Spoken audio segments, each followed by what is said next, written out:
buenas noches, bienvenidos a un programa más de Perspectivas. Después de una pequeña pausa, Enrique, estamos retomando el horario habitual de este programa Perspectivas. ¿Cómo estás, Belén? ¿Cómo están todos? Sí, retomamos la dinámica de los martes aquí en Perspectivas, después de los debates, Belén, que no sé si dejaron mucho, si dejaron poco, pero por lo menos muchas joyas para discutir, ¿no? Algunas frases, algunas propuestas, algunas peleas entre candidatos, pero creo que en general la debatitis por la que estamos pasando seguirá los siguientes días y seguirán habiendo debates, ojalá con más calidad de los que nos tocó moderar.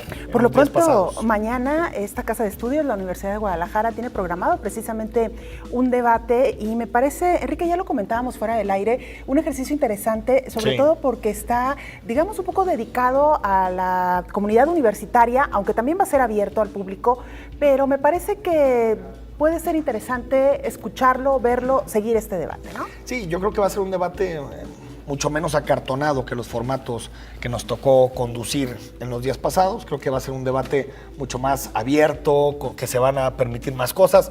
Yo diría que algo más parecido a la lucha libre, ¿no? Se va a permitir más y ojalá los candidatos pues vayan con el ánimo de contrastar, ¿no? Y no con el ánimo de seguir en esta dinámica de exponer poco, ¿no? De exponerse a los riesgos. Fíjate, Enrique, ya para entrarle a los temas que hoy tenemos muchos, decirle a nuestro auditorio que más adelante nos estará acompañando precisamente el presidente del Instituto Electoral y de Participación Ciudadana de Jalisco, Guillermo Alcaraz, y me parece que va a ser una buena oportunidad para hablar de los formatos del debate que organizó el Instituto Electoral, hasta dónde, y después de esta experiencia, ¿qué tanto pues se puede hacer esta evaluación, ¿no? ¿Seguir con estos formatos o cambiar? ¿Y quién es responsable? Porque de pronto se dice mucho que el Instituto Electoral, pero en realidad los que negocian eso son los partidos políticos, ¿no? Así es. Bueno, Enrique, si te parece, seguimos con temas de los árbitros electorales. Vamos a entrar a un pequeño bloque, se sale un poquito de lo habitual de los temas de perspectivas, pero me parece que esto también está formando parte del proceso electoral y como tal hay que revisarlo, ¿no? Las llamadas pifias que ocurren voluntarias o involuntarias. Una de ellas, tremendo lo que le ocurrió al presidente del Instituto Nacional Electoral, Lorenzo Córdoba, lo grabaron en una conversación expresándose de una manera nada adecuada, nada afortunada, de los indígenas. Por el contexto que hemos leído, él había sostenido una reunión con líderes indígenas a propósito de este proceso electoral. Sí. Y si te parece, Enrique, vamos a escuchar cómo se expresa durante esta conversación. Es solamente un fragmento de esta grabación. Desde las dramáticas reuniones con los padres de Ayotzinapa hasta esto, cabrón, que es, a ver, güey, había una, el mundo, no voy a mentir, te lo voy a decir como hablaba ese cabrón, un que me decía, yo, jefe, gran nación chichimeca, vengo Guanajuato, yo decir a ti, o diputados para nosotros, o yo no permitir tus elecciones. Cuando te estoy diciendo, tú no vas a decir, se ve que este güey, yo no sé si sea cierto que hable así, cabrón, pero no mames, dio mucho llanero solitario. Pues ahí están las grabaciones que se filtraron el día de hoy en distintos portales de medios de comunicación, sobre todo nacionales, Belén. Y creo que habría que partir la discusión en dos dimensiones desde mi punto de vista. La primera, la dimensión que me queda claro que este tipo de filtraciones, desde mi punto de vista, sí son ilegales. Es decir, estamos hablando de una práctica de alguna forma, exhibir cerca de votaciones importantes al consejero presidente Lorenzo Córdoba, sobre todo en relación al debate sobre el Partido Verde Ecologista y lo que va a suceder sobre su posible retiro de registro. Entonces, yo creo que también hay que poner alerta en el sentido de que qué tanto de pronto se vulnera nuestra intimidad y nuestro derecho a tener una conversación privada con este tipo de sistemas de espionaje. Eso uno.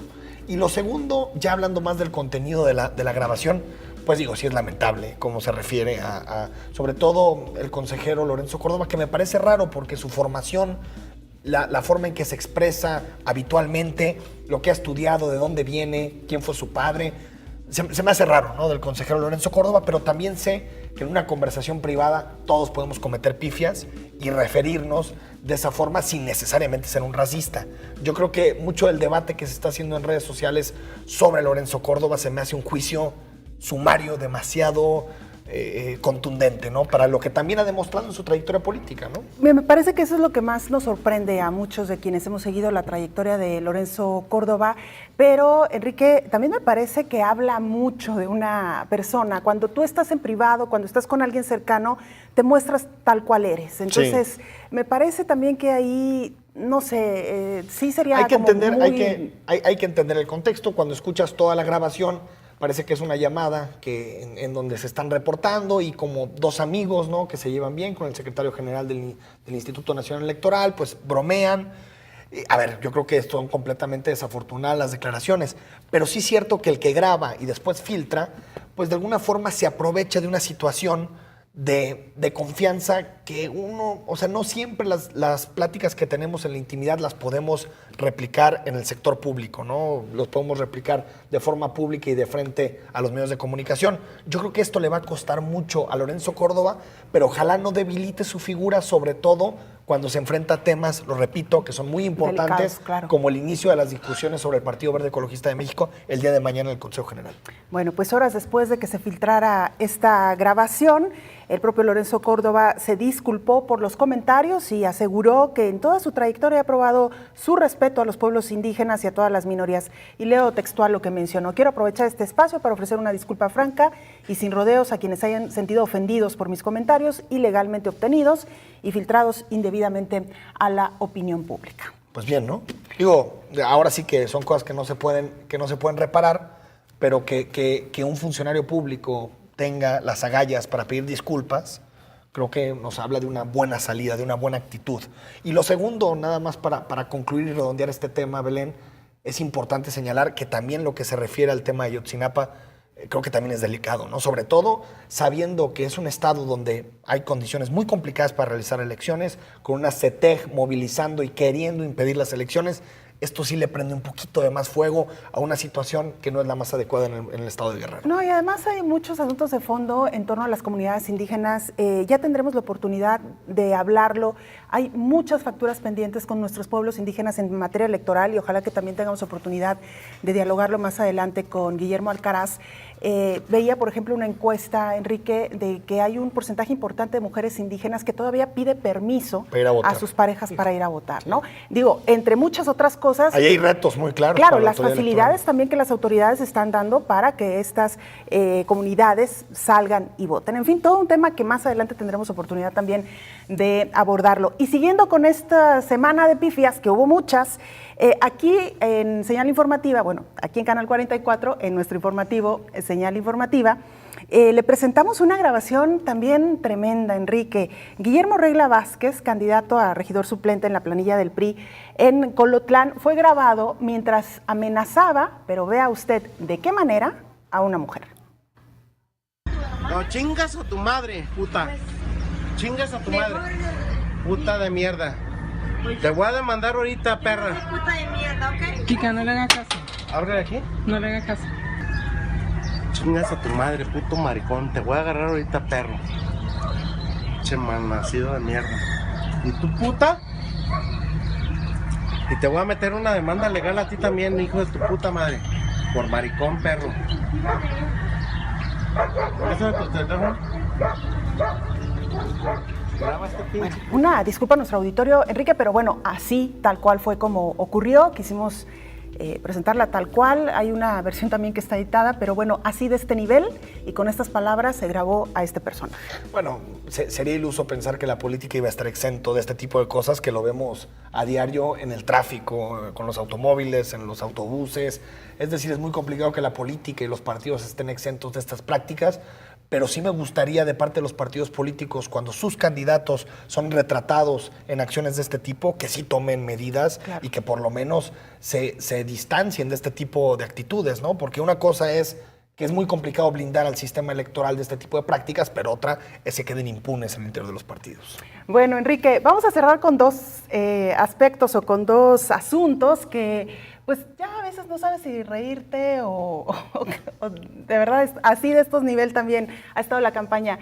Un spot que salió en el Estado de México, que se ha hecho viral, y que ha sido considerado como el peor spot del mundo. Así lo han calificado los cibernautas. Yo tendría varios candidatos para ese trofeo. Mira, si te parece, vamos a escuchar y a ver parte de este spot y ya que nuestro auditorio lo califique. Lo juzgue. Carla, te quiero contar que empiezo un poco a dudar. No sé por quién votar.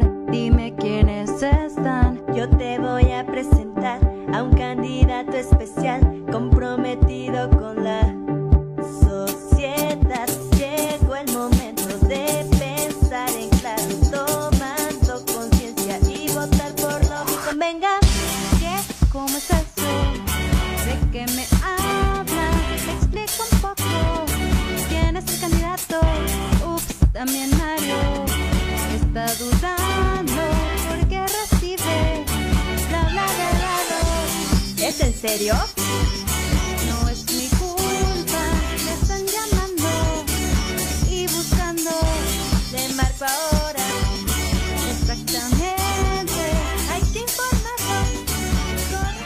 Bueno, no solo no tiene mensaje político este spot, que se supone que un spot tiene que mandar un mensaje político, sino que aparte son malos hasta para rimar. Sí, es lo que te iba a decir, para rimar, para cantar y para actuar y para todo. Pero ¿no? bueno, nos habla de lo que se han convertido las campañas. Recuerdo que hace unas semanas estuvo aquí con nosotros la especialista en materia de comunicación política, María Elena Hernández, platicando sobre las campañas, y uno de los comentarios que hacía es cómo se reproducen cierto tipo de valores a través de canciones, de mensajes. Y sí es cierto que en esta campaña, por encima de muchas otras, casi todos los partidos políticos tienen musiquitas, ¿no? Para promover el voto, que yo creo que nos habla de cómo nos conciben los partidos políticos a los ciudadanos, ¿no? Como ponle una cancioncita, igual caen con su voto, ¿no? Bueno, hay musiquita, hay tono, pero también hay mucho atractivo visual.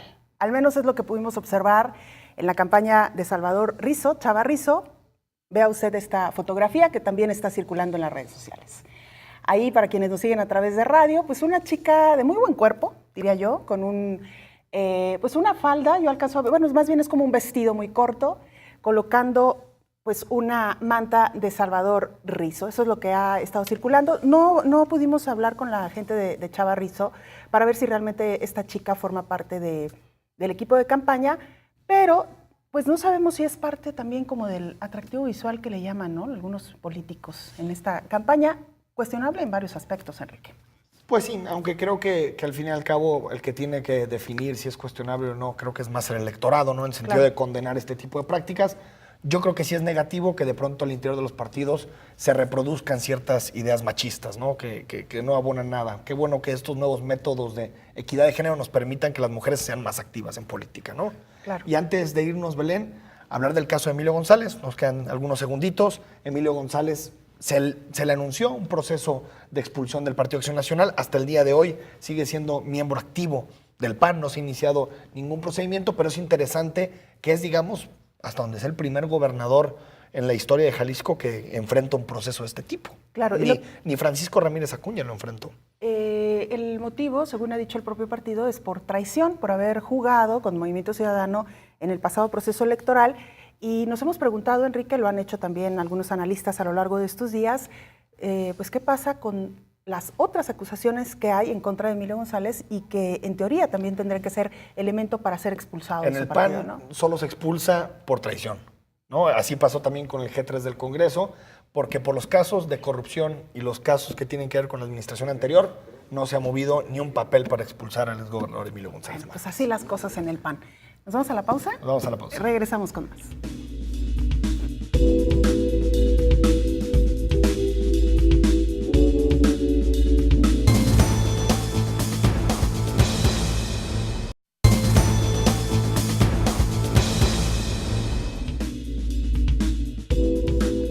Estamos de vuelta en Perspectivas. Muchas gracias por seguir con nosotros esta noche de martes. Y para analizar los debates, para analizar también lo que ha sido la campaña en medios de comunicación, tenemos con nosotros al doctor Francisco Aceves. Rápido, una pequeña introducción. Adscrito al Departamento de Estudios de la Comunicación Social, maestría en Comunicación y doctor en Ciencia Política, director del análisis de monitoreo de la cobertura informativa de radio y televisión del proceso electoral 2015. Francisco, ¿cómo estás? ¿Cómo estás? ¿Qué tal? Muy buenas noches, Buenas doctor. noches. Bienvenido. Francisco, pues gracias, muy aprovechando que la semana pasada fue semana de debates y que habrá también mañana un debate organizado por la Universidad de Guadalajara, ¿qué opinas de los formatos? ¿Qué opinas de lo que nos dejó los primeros 2 debates del IEPC la semana pasada? Bueno, de entrada no son debates. Cualquier cosa puede ser eso menos un debate. Un debate implica una confrontación entre 2 personas, fundamentalmente, entre 2 posturas, una posibilidad de deliberación, contrastación de ideas. Y aquí cuando tenemos 8, 9 candidatos, pues es difícil que haya un debate, ¿no? Es difícil que haya esa interacción. Más bien yo los veo como formatos de exposición de programas, de alguna manera bastante segmentados, muy abiertos, muy dispersos.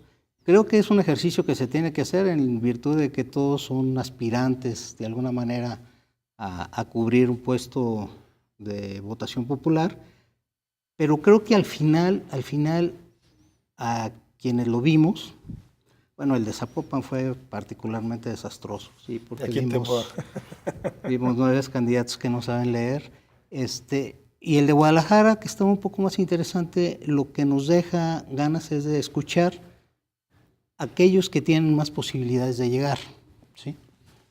Porque hay otros que definitivamente pues no tienen nada que hacer ahí, ¿no? Claro. Oiga, doctor, sin embargo, los medios de comunicación han estado haciendo por su cuenta estos ejercicios que son mucho más cerrados, que dan más oportunidad para esto que usted mencionaba, la confrontación, tal. Se ha mencionado también que el Instituto Electoral de alguna manera estaba, no sé si es la palabra, pero obligado a sí reunir a todos los candidatos y presentarlos tal cual a la población. ¿Qué opinión tiene usted sobre estas opiniones, valga la...? No, yo creo que el Instituto Electoral sí tiene que cumplir con esa función, ¿sí? Pero bueno, yo creo que eso no quita para que en un momento determinado podamos tener unos debates ya específicamente con los punteros. Vamos, en México no tenemos una segunda vuelta electoral, Claro. pero de alguna u otra manera las encuestas nos van definiendo, cómo se va cristalizando el voto, quiénes tienen posibilidades de llegar.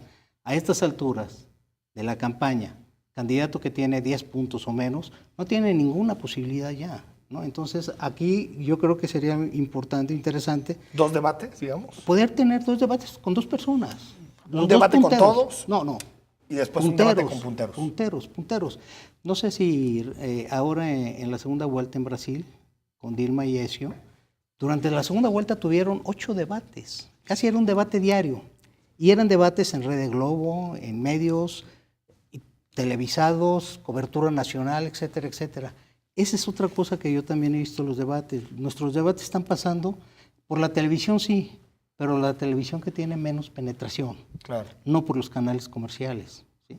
Yo no entiendo por ¿Y había qué. instrumentos, doctor, para obligar a las televisoras comerciales, al ser concesionarias del Estado, a digamos, poner su granito de arena en términos democráticos? La concesión es un servicio público y los concesionarios están obligados a dar un servicio público. Aquí me parece que lo que ha faltado y lo que siempre ha faltado es una posición, una energía del Estado para decir, no, este es el tiempo. En vez de desperdiciar, porque es un desperdicio, el tiempo en los spots, que tenemos una desperdiciación tremenda, concentrar esos 48 minutos y decirle a la televisora, esos son míos y los vamos a utilizar con un debate, ¿sí?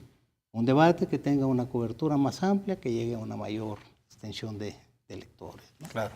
Doctor, se ha hablado también sobre la utilidad de los debates. ¿Realmente tiene un impacto en el electorado? ¿Se decide o no el voto a través de un debate? ¿Se decide o no ir a votar? Es una pregunta difícil, Belén. ¿Por qué se decide o no votar? Yo creo que los debates son importantes en cuanto te suministran información sobre qué puedes esperar del candidato, qué puedes esperar de la persona que aspira a un cargo. Y ahí es el... Vamos a decir que es de los pocos momentos dentro de una campaña con un alcance mediático cuando tú puedes escuchar específicamente cuál es su postura frente a determinados temas que te interesan. La inseguridad, el empleo, el trabajo, la salud.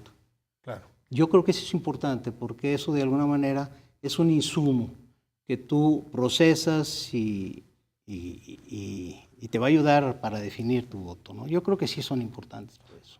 Doctor, y pasando al segundo tema, el tema de monitoreo de radio y televisión, usted participa en el monitoreo que realiza la Universidad de Guadalajara. Soy el coordinador de análisis.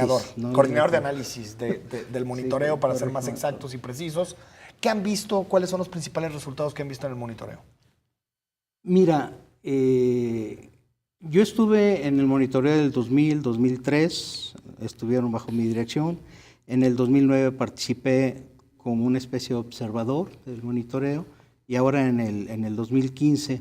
Lo que yo veo, sobre todo en estos monitoreos de medio ciclo, o sea, no presidenciales, sino las elecciones las elecciones intermedias, que al menos en Guadalajara la información mediática se concentra en muy pocos polos. En el área metropolitana de Guadalajara hay una manera muy importante en Zapopan y Guadalajara. Vamos a decir que Zapopan y Guadalajara casi concentran un 70% de la información que se transmite por radio y televisión. De todo el estado. De todo el estado, y sobre todo televisión, ¿no? que es un medio muy importante, ¿no?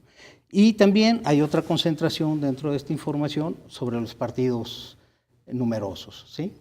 Tradicionalmente habíamos visto que el PRI figuraba siempre, encabezaba, era el que tenía mayor nota, número de notas, mayor tiempo, etcétera, etcétera, seguido por el PAN y más abajo, mucho más abajo por el PRD. Ahora no, ahora hay un fenómeno interesante, ¿sí? Y yo creo que tiene que ver y como que apunta un poco a una transformación política en el Estado que quizá no visualizábamos mucho, ¿no?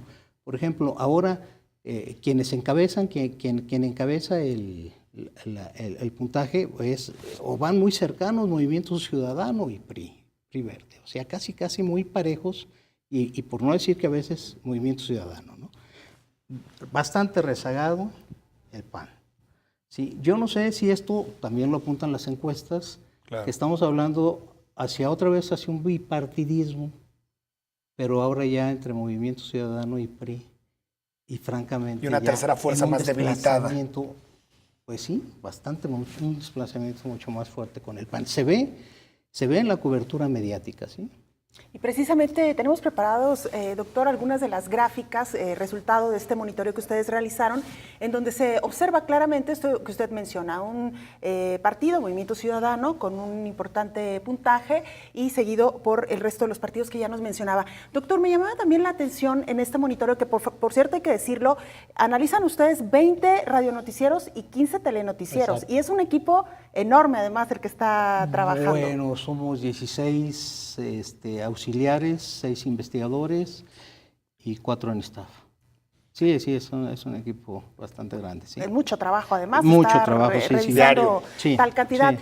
Y veíamos, por ejemplo, entre algunos de los resultados, la cobertura por género, que me parece que eso es reflejo, doctor, de lo que hay en política, ¿no? La mayoría siguen siendo hombres los que ostentan las candidaturas. Sí, pero tiene que ver también con qué candidata está designada, qué puesto. Yo lo he dicho, si tuviéramos una candidata por el PRI en Guadalajara, allí estaría el género representado. Si tuviéramos una candidata por el PAN en Guadalajara, ellas estarían encabezando. Es decir, el sesgo es más por quienes están bien colocados. Sí, o sea, lo que pasa es que la equidad se cumple, pero vamos a decir de una manera bastante de género machista, ¿no? Claro. ¿Sí? O sea, las mejores candidaturas, las mejores posiciones, los mejores puestos, aquellos que tienen más visibilidad, se lo llevan candidatos hombres. Doctor, ¿y hay algo sobre la calidad de la información? ¿Han podido hacer algo o es nada más, digamos, ir registrando las notas por medio? No, sí estamos haciendo un análisis también de la calidad de la información, que si están transmitiendo propuestas, qué tipo de información suministran. Entonces, encontramos que hay propuestas, los medios no las destacan, los medios no las visibilizan, no las llevan a la discusión pública, que eso sería una cuestión de los medios no les interesa, porque también los medios llevan su lógica de noticiabilidad y entonces los ataques, los encuentros, las denuncias, los conflictos, eso es lo que también alimentan. Sí lo estamos haciendo también. Claro. Doctor, en estas gráficas que estamos viendo en nuestras pantallas, yo quiero preguntarle, porque además es muy evidente en este último monitoreo el repunte de Movimiento Ciudadano en cuanto a coberturas. ¿Qué está pasando? ¿Realmente hay una intencionalidad o no de parte de los medios por hacer así la cobertura, o es que se cubre lo que hay, lo que los propios partidos, el reflejo de la actividad que están teniendo los partidos? Sí, bueno, yo creo que ahí también, como comentabas, tiene que ver con el criterio de noticiabilidad, ¿no? El candidato del Partido Ciudadano, del Movimiento Ciudadano, es una noticia, o sea, es una fuente noticiosa, entonces los medios lo están cubriendo porque tiene relevancia, tiene importancia, estuvo a punto de ganar la gubernatura, tiene todo un movimiento, hay toda una actividad, ¿no? Entonces, por eso a mí no se me hace raro, pues, que haya esa cobertura, ¿no? En cambio, por ejemplo, el PRI, fuera el que fuera, tendría una cobertura más o menos similar, porque el PRI en sí, como partido, ya es una fuente noticiosa. Claro. Y hay otro tema que se me hace interesante, tanto del monitoreo de radio y televisión como del monitoreo de prensa que está haciendo el ITESO, que se me hacen interesantes, que es el tema de la neutralidad. Al parecer hay un alto grado de neutralidad en las notas que se informan. ¿Eso es positivo o negativo, doctor, en el sentido de qué tanto ayuda esa neutralidad a que el ciudadano se forme una opinión? Porque uno ve otros países donde los medios son un poco más atrevidos para tomar algunas posturas en torno a ciertas políticas públicas. Estamos cerrando, estamos fallando, así debe ser la cobertura. ¿Qué opinas sobre eso? Mira, lo que pasa es que estamos nosotros monitoreando notas informativas. Sí. Y la nota informativa en por sí ya tiene, claro. ya tiene un cierto criterio de objetividad, de ajustarse a los hechos y todo eso. Entonces, para calificar una nota de esta naturaleza, de positiva o negativa, debe haber evidentes adjetivaciones. Okay. O sea, proclividad, etcétera, etcétera. Y eso nos hemos encontrado poco, ¿sí? Por eso aparece poco ese tipo de tendencias, ¿no? Hemos visto, no sé si derivado un poco de la legislación electoral, un tratamiento más cuidadoso de la parte informativa de los medios, ¿no? No tanto en las columnas y en los editoriales, que ahí sí es muy amable. Tratar de no regarla de ninguna forma. Exacto, sí, entonces sí hay como un cuidado. Claro. Doctor, para concluir esta charla, ¿qué elementos ha observado usted a lo largo de su experiencia como experto o estudioso en los medios de comunicación? ¿Por dónde tendríamos que caminar para así cumplir esta función de realmente informar al electorado? Que el electorado supiera que cuando toma un periódico, escucha un noticiero, ve la televisión, va a encontrar elementos necesarios que le den nortes sobre cómo decidir al final su voto, o simplemente para enterarse de la actividad política de una manera mucho más cercana de lo que está ocurriendo actualmente. Pues yo te diría así, quizá de una manera muy simplista, información amplia y plural. O sea, diferentes vertientes, contrastar, diferentes fuentes, suministrar lo más posible, ¿no? que se pudiera. Claro. Muchas gracias, doctor. Gracias por acompañarnos. Nosotros vamos a un corte, ya está aquí en el estudio Guillermo Alcaraz Cross y vamos a platicar con él de distintos temas. Muchas gracias. Muchas gracias, doctor.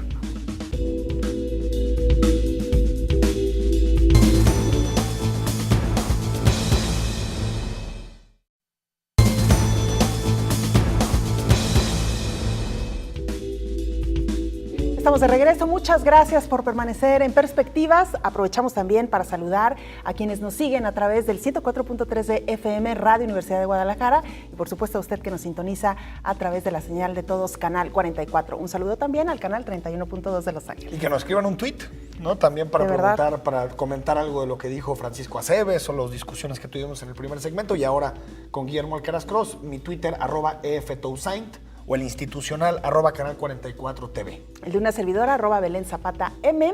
Recibimos con mucho gusto sus comentarios. Y ya le decíamos al inicio de este espacio que hoy tenemos como invitado también a Guillermo Alcaraz Cross, presidente del Instituto Electoral y de Participación Ciudadana de Jalisco. Muchas gracias por estar aquí. Es que lo dijiste aquí tanto en el debate que ya se te fue, lo bloqueaste. Pero con esto de las pifias, bueno, ya estamos también nosotros acá cometiendo algunas imprecisiones. ¿Cómo está? Muy buenas noches. Muy bien y muy agradecido con ustedes. Gracias. No, pues, porque nos acompañaron a moderar estos debates. Y me parece que puede ser un buen punto para iniciar esta charla, ya lo decíamos al inicio también de este espacio, Enrique, el formato de los debates. Sí. ¿Qué han ustedes analizado un poco después de la celebración del debate de Guadalajara, del debate de Zapopan? ¿Consideran que el formato que ustedes eligieron funcionó? ¿Habrá que afinar algunas cosas? ¿Qué valoración hicieron ya? Mira, y quiero hacer mías algunas de las participaciones que tuvo hace un momento el doctor. En realidad nosotros tenemos que atender al número de candidatos que corresponden al número de partidos que participan en un proceso, y si hubiera algún candidato independiente también hubiéramos tenido que involucrarlo. Entonces, eso no nos da mucho espacio para modificar los formatos. Al final creo que el buen resultado del debate se basa en la oportunidad de los ciudadanos para conocerlos a todos. Me parece que la apuesta era generar un detonante para que los ciudadanos se involucraran en las campañas. Hasta ahora no habíamos visto a la ciudadanía despierta, atenta a las campañas, y a partir de estos debates me parece que eso ha cambiado. Sí veo a la gente platicándolo, los que no lo vieron lo transmiten, y luego se va generando este tipo de pláticas que sí han metido a la ciudadanía en el tema de las campañas electorales. Guillermo, ¿y no se podría, digamos, hacer, por ejemplo, en el caso del gobierno del Estado? Seguramente habrá también un buen número de partidos políticos. ¿No se podrá hacer un primer debate con todos y un segundo debate donde los partidos acuerden algún instrumento, no sé, una encuesta, lo que sea necesario para definir a 2 o a 3? Porque creo que aquí chocan dos derechos. El derecho, claro, de los partidos de ser tratados de forma equitativa, pero también el derecho de las audiencias de tener buena información, sobre todo de los punteros. ¿Se puede articular algún formato que permita que coexistan los dos derechos? Mira, cuando tenemos una elección de gobernador, tenemos la obligación de celebrar debates, 2 cuando menos durante las campañas. Cuando se concentra la atención en la contienda por la gobernatura, me parece que es posible, pero en este caso tenemos 125 municipios sujetos a una elección y tenemos 20 distritos igualmente sujetos a una elección. Entonces, eso hace muy compleja la actividad para el instituto, porque tenemos un mundo de solicitudes. Por ejemplo, ahorita en fila todavía tenemos 6 posibles debates que vamos a celebrar, y ahí la solicitud que se está procesando de otros 3 debates. Entonces, para nosotros es difícil tratar de darle la cobertura a todos y luego generar un ejercicio de este tipo, en el que primero los metamos a todos y luego tratemos de hacerlo con algunos solamente. Entonces, es muy corto el tiempo, son muchos los aspirantes y es difícil entonces atenderlos de esta manera como lo estás proponiendo. Decía también el doctor Francisco Aceves que sería importante llevar estos debates a través de medios, específicamente las televisoras privadas, que tienen, digamos, pues un mayor alcance en determinado momento y en algunos programas quizá. ¿Lo pensaron, lo valoraron? ¿Cómo fue que se decide llevarlo por Canal 44? Que además hay que decirlo, Enrique, un esfuerzo de todos nuestros compañeros arduo, y que me parece se cumplió el cometido, llevar a cabo una transmisión impecable, ¿no? De la parte técnica, podemos decirlo. Sí, definitivamente. Bueno, nosotros no limitamos a que algunos otros convocantes puedan celebrar este tipo de debates. Nosotros invitamos a todas las televisoras para que participaran en uno que organizaba el Instituto Electoral. Tengo que decirlo nuevamente, no era una obligación nuestra. Nuestra obligación era promoverlos para que los propios medios convocaran a los candidatos y celebraran sus debates. Nosotros decidimos tomar la alternativa en Guadalajara y Zapopan, por lo que bien decía el doctor. Ellos agrupan el mayor número de medios, ¿no? Y el mayor número de ciudadanos. Entonces, decidimos salir con estos temas y luego entramos en la dinámica de recibir algunas otras también que estamos a punto de sacar adelante. Invitamos a todas las televisoras, la que respondió de inmediato diciéndonos, aquí estoy listo para cumplir con la producción y la transmisión del debate, fue Canal 44. Hoy, después de este primer impulso tomado por Canal 44, a quien le agradecemos, por supuesto, que nos haya acompañado con el debate, y debo reconocer que en la Universidad de Guadalajara vemos a nuestro principal aliado en los temas democráticos, cosa que agradezco también, fue ya reproducido la intención por parte de C7. C7 nos estará acompañando en el resto de los debates. Entonces, en un primer momento decidieron que no habían dado una respuesta en este sentido. Hoy, después del impulso que reciben por parte de Canal 44, deciden tomar la alternativa y nos van a ayudar en lo que resta. Entonces, la invitación fue para todos, hubo quien dijo que sí, hubo quien decidió no participar. Y además me parece, Enrique, que a través de Canal 44 se dio, perdón, pero dicen que tal vez no deberíamos de hablar de nuestra casa, pero sí lo voy a hacer porque fue una cobertura muy amplia, la verdad. Lo hicimos a través de la señal de todos, pero fue a través de internet, vimos esta participación importantísima a través de las redes sociales, es decir, que me parece que en el sentido de la cobertura y de llegar a la audiencia se cumplió con el cometido. Se hizo el mejor de los esfuerzos, ¿no? Sí, de hecho, en el segundo de los debates, creo que hay una medición que dice que tuvimos 31,800 tweets, y eso es muy relevante, entiendo. Yo no conozco muy bien el tema de las redes, pero me dicen que es un buen indicador. Guillermo Alcaraz, y hablando ya de la elección del próximo 7 de junio, ¿cuáles son los elementos en los que crees que el IEPC tiene que avanzar más? ¿Qué es lo que te tiene tranquilo? ¿Cuáles son los pendientes que crees que tiene la institución para, digamos, creo que cumplir con lo que ha cumplido la institución hasta el día de hoy? Una elección tranquila, pacífica y sin problemas profundos, ¿no? Esa es la parte que nos tiene tranquilos a los consejeros que me acompañan en la función electoral y a un servidor. ¿Qué sigue? Preparar la parte logística, llegar a una jornada electoral con condiciones de todo tipo para que el ciudadano pueda salir con tranquilidad a votar. ¿Qué tenemos que hacer? Seguir sumando. Los partidos generando confianza, nosotros poniendo condiciones materiales para que se pueda llevar a cabo el ejercicio del voto y al final eso nos llevará a un buen resultado el 7 de julio. Guillermo, vimos a un árbitro electoral del instituto mucho más activo en las precampañas y tal vez menos sancionador en esta parte ya de campaña. ¿Qué sucedió? ¿Se cambiaron algunos criterios? ¿Los partidos no están violando la ley? ¿Qué sucedió? Las precampañas fueron un reto para todos. Nosotros tratando de fijar criterios a través de lo que resolvíamos, teníamos que tomar decisiones. Estamos ante un marco legal nuevo que implica, por supuesto, novedades. Los partidos dejando de coincidir con nosotros, por supuesto, ellos en la defensa de sus intereses, y luego el tribunal resolviendo. Quien al final tiene la verdad jurídica en todo esto es el tribunal. Entonces había diferentes criterios que se fueron conjugando que luego permitieron ya para las campañas sentar ciertos criterios. Estos criterios se fijaron durante las precampañas. De ahí que se haya notado cierto dinamismo en todo este tema, ¿no? Nosotros queriendo regular algunas cosas, promoviendo un par de quejas de oficio, cosa que poco se ve ya en las campañas, porque al final en las campañas, una vez definidas las candidaturas, lo que vemos son las calumnias y las difamaciones, y estas tienen que iniciar a petición de parte. Entonces ahí el instituto se limita a recibir las quejas, darles trámite y mandarlas al tribunal. Cosa diferente en las casos de las precampañas, cuando no hay definidos candidatos, donde tenemos que regular el tamaño de las precampañas a partir de cómo se dan al interior de cada partido. Y todo eso hizo parecer que fuimos más dinámicos durante las precampañas que durante las campañas. Hoy nos hemos dedicado a tomar esos acuerdos que ya fijaron criterios, aplicarlos en las campañas, tomar algunos otros acuerdos sin entrar a violentar la ley o tratar de sustituirla, y con esto creo que le hemos dado una buena base a toda la campaña electoral. Insisto, es lo que quisiera rescatar y es lo que nos llevará a un buen fin el día 7 de junio. Mencionaba ya la parte de una nueva ley electoral que estrenamos en este proceso. ¿Será posible al término de este proceso electoral hacer una evaluación o será muy temprano para determinar si esta ley es la que realmente funciona, la que mejor se adapta, digamos, a nuestro país y a la situación actual de la sociedad? ¿O sí considera usted que podrían hacerse algunos ajustes, algunos cambios? Yo creo que las figuras que presenta la reforma son muy buenas, son de avanzada, ¿no? La paridad, las candidaturas ciudadanas, la reelección, son temas que habían estado mucho tiempo en el debate y no se habían incorporado a las normas. Hoy ya las tenemos ahí. Entonces, la parte política de la reforma me parece que cubre aspectos importantes. ¿Qué hay que hacer? Hay que ver qué rodea a estas figuras para darles ya desde un perfil técnico funcionalidad, ¿no? Si nos encontramos algunos defectos en los procedimientos que tendrán que ser resueltos a partir de reformas, pero la parte fundamental me parece que ofrece beneficios. ¿Cuáles, por ejemplo? Estos que acabo de comentar, ¿no?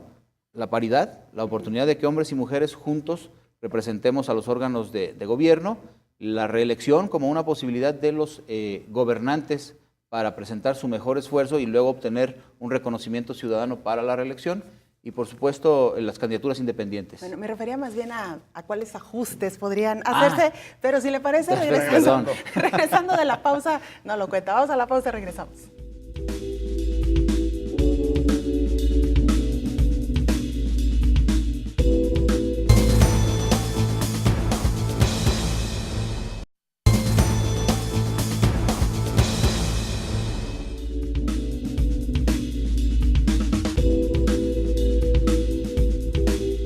Estamos de vuelta en Perspectivas platicando con el presidente del IEPC, Guillermo Alcaraz Cross, y estábamos, Belén, haciendo una reflexión de los puntos positivos y negativos de la última reforma y cómo se están aplicando, y le preguntabas a Guillermo que qué ajustes había que hacer ya en la práctica, ¿no?, esta reforma. Sí, bueno, en torno a estas tres figuras importantes me parece que había que generar en cuanto a las candidaturas independientes condiciones de equidad en términos de competencia, ¿no? Me parece que el factor económico es importante, lo demás creo que está bien. Al final los candidatos independientes tienen que presentar un respaldo ciudadano, como lo hacen los partidos cuando se constituyen, ¿no? Entonces eso me parece que está bien. Lo que no es, parece que están limitados a la hora de poder promover sus imágenes porque los recursos son muy limitados igualmente. Por cierto, Guillermo, antes de que sigas con ese tema, el Tribunal Electoral, no sé si viste, el viernes pasado falló que los candidatos independientes tienen el derecho a buscar financiamiento privado equivalente al financiamiento público de los partidos con los que compiten. Que creo que es una resolución muy interesante, porque de alguna manera haría que coexistan dos sistemas, uno privado para los independientes y uno público para los que me los parece partidos muy políticos. complejo. Primero, no sé si esa sentencia nos vincula a todos en el país o solamente A al quien la estado en el que se interpuso. resolvió. Creo que es en torno al Bronco. Exactamente, es Nuevo León. Entonces, no sé, no conozco la sentencia y no sé si sería aplicable en el estado de Jalisco. Pero luego, no conozco bien la sentencia, por las notas entiendo que ellos van a tener la oportunidad de recibir financiamiento privado. Para alcanzar los topes de Para campaña. alcanzar los topes, exacto. Pero los partidos políticos tampoco tienen un recurso suficiente para alcanzar los topes de las campañas. Si tomamos el recurso que les damos como Estado, nosotros como administradores de ese recurso, para que se distribuya entre todas las candidaturas, no alcanzan los topes. Y eso implicará que, volviendo a los temas de equidad, tendría que permitírseles exactamente que a través de los capitales privados puedan alcanzarlo. Entonces, esas son las cosas. Yo insisto, no conozco todavía la sentencia y cuando la conozca podré entonces pronunciarme con profundidad. Y bueno, lo decíamos también al inicio de este proceso, el árbitro de la contienda, y si seguimos con este paralelismo con los partidos de fútbol, regularmente un partido de fútbol, un indicativo de cómo estuvo el partido es cuántas tarjetas se pudieron haber sacado durante el encuentro. En este caso, y con base en las sanciones que ha aplicado el Instituto Electoral, ¿usted qué podría decir? ¿Que se trató de una contienda qué? ¿Cómo la evaluaría? Sí, primero quisiera puntualizar. Nosotros no sancionamos. Nosotros iniciamos los procedimientos, ya sea cuando no es una guerra sucia, que es la difamación. Nosotros iniciamos procedimientos o recibimos quejas. Y lo único que hacemos es otorgar medidas cautelares para evitar que los efectos de esa conducta que pudiera ser irregular se sigan dando mientras se resuelven los fondos. Por los resultados, en virtud de las sanciones o no, que ha concedido el tribunal, me parece que ha sido una contienda muy relajada. Me parece que no ha habido grandes patadas, que no ha habido fouls que representen la necesidad de una tarjeta amarilla o inclusive una roja, ¿no? Me parece que si lo medimos desde esa perspectiva, el partido ha sido de los mejores. Guillermo, y volviendo un poquito al análisis, porque nos quedamos a la mitad en el análisis de la reforma electoral que se aprobó y su aplicación, por ejemplo, ¿no crees que se debería de repensar este modelo de relación entre el centro, digamos, entre el INE y los organismos de los estados? Porque creo que ha complejizado muchas cosas, la fiscalización, pero también, por ejemplo, ciertas pautas de radio y televisión que se podían hacer bien desde los estados y que ahora tienen que ir al INE a que se respondan, o incluso para los partidos, ¿no? Porque es un proceso más largo para que les pauten sus tiempos. ¿No se debería reconsiderar, sobre todo con los institutos que han demostrado que tienen, pues, probada capacidad para llevar adelante fiscalización y este tipo de temas? Acabas de poner el punto sobre la I. No podemos tratar diferentes a los estados. Hay estados como Jalisco, lo digo con mucho orgullo, que han superado ciertos parámetros en términos de lo que es la operación electoral. Y ya son dos alternancias, ¿no? Sí, exactamente, pero como Jalisco habrá otros 3 o 4 estados. Sí. ¿De qué se trató la reforma? También de generar crecimiento en aquellos estados que no lo habían obtenido. Pues no pueden de ninguna manera en todo el país darse tratos diferentes a algunos estados y a otros no. Entonces, unos pagamos, otros mejoraron y al final se trataba de darle un trato igual. Lo que sí creo que debemos de hacer es revisar esta distribución de competencias y, por supuesto, mejorar la calidad de los procedimientos. En Jalisco teníamos procedimientos muy bien armados, teníamos un alto nivel de productividad en términos electorales y nosotros sí nos hemos visto un poco limitados. Sin embargo, hemos alcanzado un buen punto de coordinación con el Instituto Nacional Electoral. Porque la ley, perdón, consejero presidente, la ley sí le da la facultad al INE para delegar muchas de sus atribuciones en los órganos electorales locales. Sí. Es decir, sí existe, de pronto es medio difuso exactamente en cuáles casos, en qué otros no, pero sí existe esa facultad. Y creo que sería bueno, sobre todo para no tener ese árbitro tan obeso, gordo, que aparte nacionaliza temas que son de los estados y que se deberían de quedar en los estados. Tal vez aplicando ese concepto, no te digo que jurídicamente sean distintos los estados, pero tal vez aplicando esa normativa de que, bueno, algunos estados que cumplen con sus funciones. Estoy de acuerdo contigo y nosotros aspirábamos a ser fiscalizadores para el INE. Nosotros queríamos y teníamos una estructura suficiente y profesional para cumplir con la delegación de la fiscalización. INE decidió que no, INE decidió que iba a instalar una unidad de fiscalización que atendiera al centro desde aquí. Me pareció que esa decisión no era adecuada para Jalisco porque nosotros ya habíamos mostrado capacidad en estos términos. Nosotros ya teníamos la oportunidad de demostrarle al INE que podíamos ayudarlos y pues ellos decidieron que no era oportuno en este momento. Hablando ya un poco de lo que será la jornada el próximo 7 de junio y aprovechando que tenemos oportunidad de charlar con usted a 2 semanas o poco más de 2 semanas del proceso, ¿cómo se están preparando ya para la instalación de casillas, los ciudadanos que estarán participando también en esta contienda? Pero yo quisiera hacer énfasis e hincapié en algo. ¿Cómo está trabajando el Instituto Electoral para poder ofrecer todas las facilidades a todos por igual? Y me refiero a las personas con alguna discapacidad, a personas mayores que difícilmente a veces pueden accesar a un sitio, personas, ya lo decíamos, con alguna discapacidad, ciegas, sordas, mudas. ¿Cómo se está preparando el instituto en ese sentido? Qué bueno que lo mencionas porque parte de lo que queremos que caracterice este proceso es la inclusión.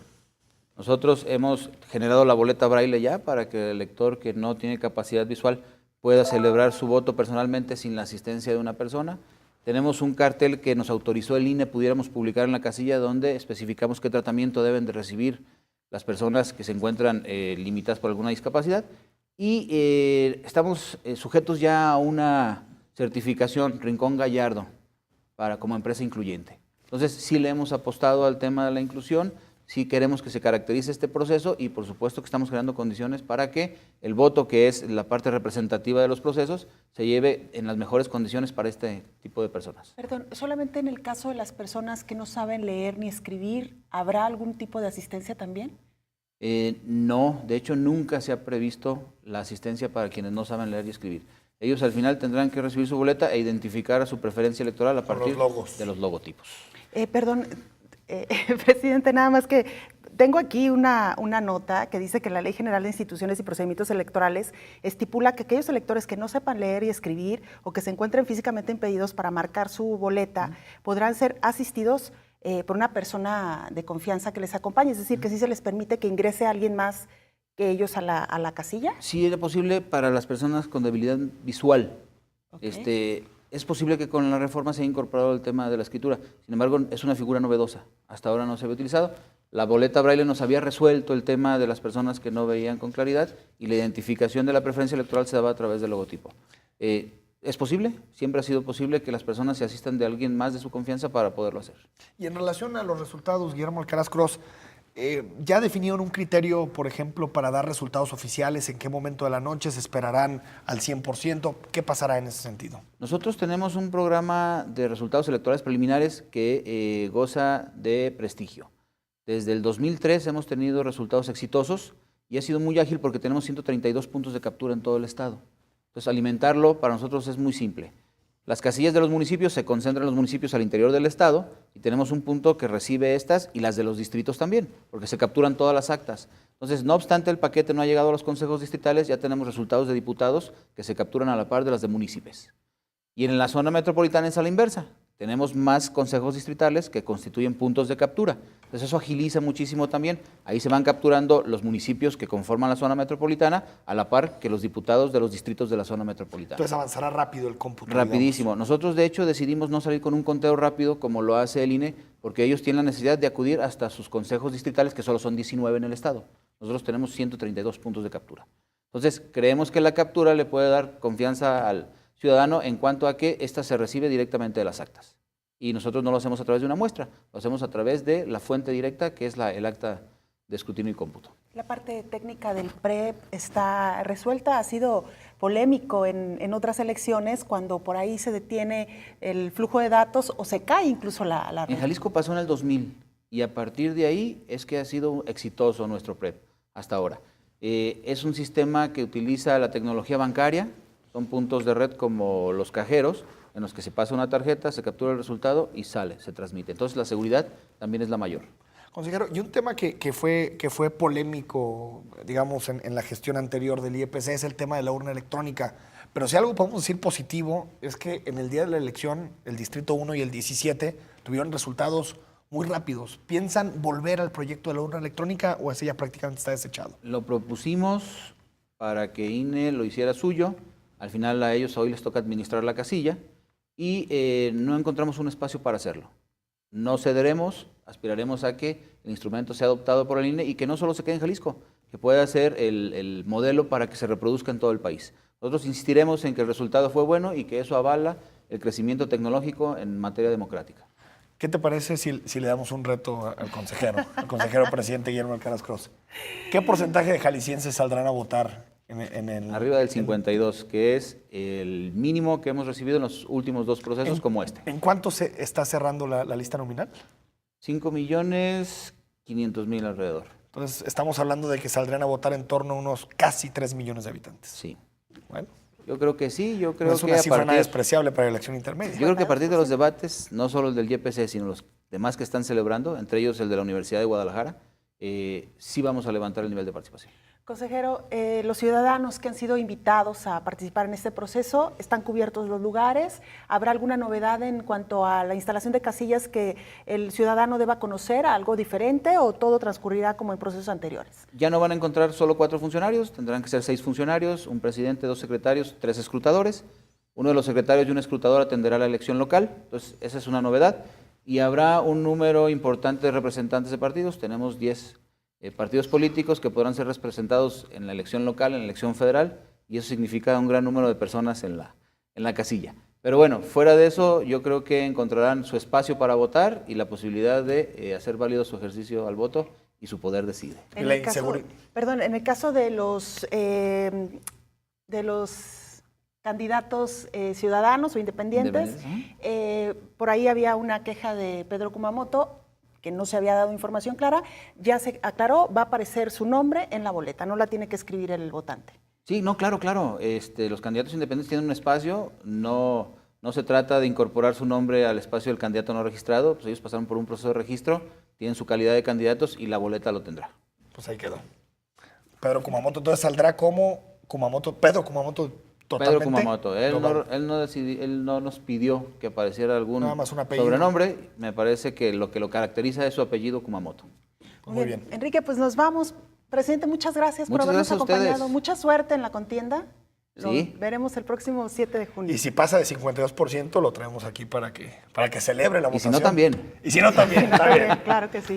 Enrique, próximo martes, 9 de la noche, Perspectivas, un programa que pinta bastante interesante. Estaremos hablando ahora con el árbitro nacional o federal, en este caso el Instituto Nacional Electoral, y estaremos hablando de equidad de género también, un tema muy interesante de cara a este proceso.